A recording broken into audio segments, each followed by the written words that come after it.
بسم اللہ الرحمن الرحیم۔ حضرت موسیٰ علیہ السلام کی والدہ کا گھر شہر سے باہر تھا۔ آپ کبھی والدہ کے پاس ہوتے اور کبھی شہر آ جاتے۔ ایک مرتبہ آپ ظہر کے وقت یا مغرب اور عشاء کے درمیان میں اثر شہر میں داخل ہوئے۔ یہ وقت عموماً کچھ غفلت کا ہوتا ہے، لوگ کلیلہ کر رہے ہوتے ہیں یا کھانا کھا رہے ہوتے ہیں۔ آپ نے دیکھا کہ دو آدمی آپس میں لڑ رہے ہیں، جن میں سے ایک قطبی تھا اور ایک فرعون کی قوم میں سے تھا، اور دوسرا اسرائیلی تھا جو حضرت موسیٰ علیہ السلام کی قوم میں سے تھا۔ اسرائیلی نے موسیٰ علیہ السلام کو دیکھا تو قطبی کے ظلم و زیادتی کی شکایت کی اور ان سے قطبی کے مقابلے میں مدد مانگی۔ یہ قطبی فرعون کے مطابق یعنی کہ بروچی خانے میں روٹی پکاتا تھا، اور یہ اس اسرائیلی شخص کو فرعون کے مطابق کے لیے لکڑیاں اٹھوانا چاہتا تھا۔ اس معاملے میں قطبی غلطی پر تھا۔ حضرت موسیٰ علیہ السلام پہلے ہی سے فرعون اور اس کے قوم کے بنی اسرائیلی پر ظلم و ستم کو جانتے تھے اور اس وقت اپنی آنکھوں سے قطبی کے ظلم کو دیکھ رہے تھے۔ چنانچہ آپ نے پہلے تو اس قطبی کو سمجھایا مگر وہ نہیں مانا، تو حضرت موسیٰ علیہ السلام نے تابیدہ اس قطبی کو ایک گونسا مارا، جس کو وہ قطبی برداشت نہ کر سکا اور وہی مر گیا۔ حضرت موسیٰ علیہ السلام کو اندازہ نہیں تھا کہ صرف ایک گونسے سے ہی یہ شخص مر جائے گا۔ آپ کی نیت تو محض اس کو ظلم کرنے سے روکنے کی تھی اور تابعیتی سزا کی تھی، جان سے مارنے کا ارادہ بالکل نہیں تھا، مگر وہ شخص آپ کے گونسے کی تاب نہ سہ سکا اور مر گیا۔ حضرت موسیٰ علیہ السلام اس کے خلاف توقع وقوع پر نادام ہوئے اور فرمایا، یہ کام شیطان کی طرف سے ہوا ہے، وہ کھلا دشمن گمراہ کرنے والا ہے۔ پھر اللہ پاک کی بارگاہ میں عرض کیا، یعنی اے میرے پروردگار، میں نے اپنے نفس پر ظلم کیا، مجھے معاف فرما دیجیے۔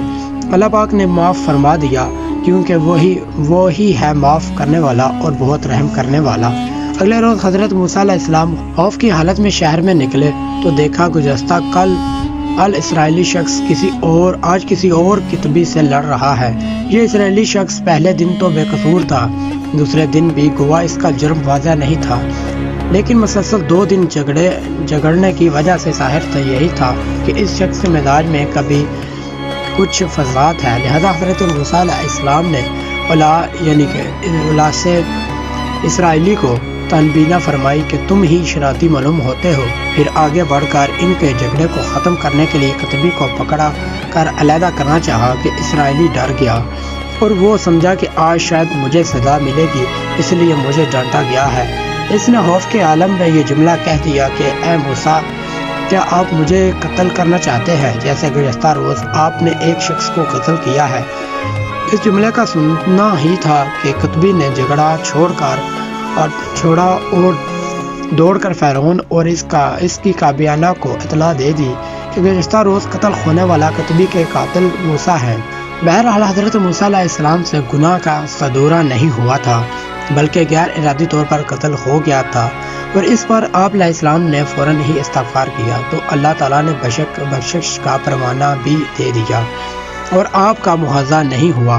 حضرت مفتی محمد شفیع رحمۃ اللہ علیہ اس آیات کے تحت فرماتے ہیں، اس آیت کا حاصل یہ ہے کہ اس قطبی کافر کا قتل جو حضرت موسیٰ علیہ السلام سے بلا ارادہ صادر ہو گیا تھا، حضرت موسیٰ علیہ السلام نے اس کو بھی منصب نبوت اور رسالت اور پیغمبرانہ عظمت شان کے لحاظ سے اپنا گناہ قرار دے کر اللہ تعالیٰ سے مغفرت طلب کی۔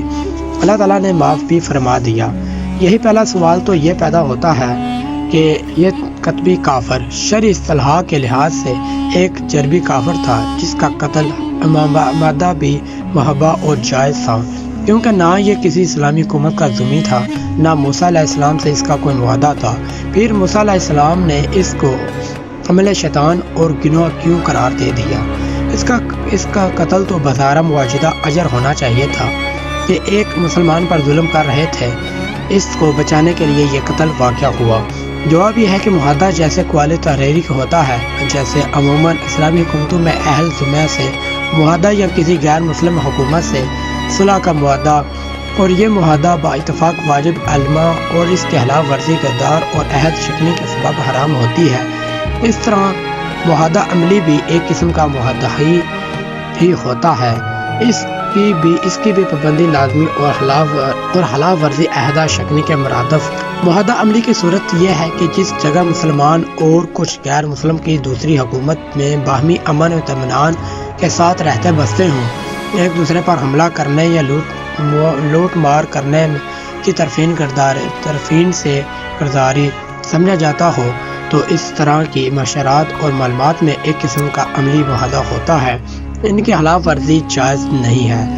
خلاصہ یہ ہے کہ کتبی کا قتل اس عملی معاہدے کی بنا پر اگر بالقاعدہ تو جائز نہیں تھا، مگر حضرت موسیٰ علیہ السلام نے اس کے قتل کا ارادہ نہیں کیا تھا، بلکہ اسرائیلی شخص کو اس کے ظلم سے بچانے کے لیے ہاتھ کے ضرب لگائے جو عادتاً سبب قتل نہیں ہوتی، مگر کتبی اس ضرب سے مر گیا تو موسیٰ علیہ السلام کو یہ احساس ہوا کہ اس کو دفع کرنے کے لیے ضرب سے کم درجہ بھی کافی تھا۔ یہ زیادتی میرے لیے درست نہ تھی، اس لیے اس عمل کو شیطانی عمل قرار دے کر اس سے مغفرت طلب فرمائی۔ اور بعض مفسرین نے فرمایا ہے کہ اگرچہ کتبی کا قتل محبہ تھا، مگر انبیاء علیہ السلام محبات میں بھی اہم معلومات میں اس وقت تک اقدامات نہیں کرتے جب تک خصوصی طور پر اللہ تعالیٰ کی طرف سے اجازت و اشارہ نہ ملے۔